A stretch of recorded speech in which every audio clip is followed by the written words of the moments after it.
अस्सलाम वालेकुम वरहमतुल्लाहि वबरकातुहू औज़ुबिल्लाहि मिनश शैతానిర్ రజీం బిస్మిల్లాహిర్ రహమానిర్ రహీం।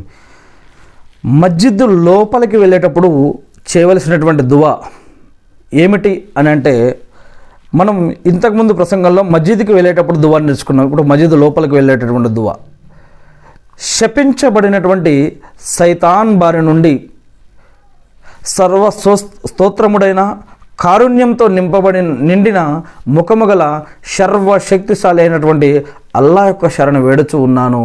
ఆ శైతాన్ బారి నుంచి నేను అల్లా యొక్క రక్షణ వేడుకుంటున్నాను. అల్లా పేరుతో నేను మస్జిద్దులోకి ప్రవేశిస్తూ ఉన్నాను. అల్లా సందేశహారునిపై ప్రవక్త పైన శాంతి మరియు శుభాలు కురియుగాక. ఓ అల్లా, నా కోసం నీ యొక్క కరుణా కటాక్షాల ద్వారాలను తెరువు అల్లా అని ఆమీన్. ఈ దువా మస్జిద్ లోపలికి వెళ్ళేటప్పుడు చెయ్యాలి అని అబూ దావూద్,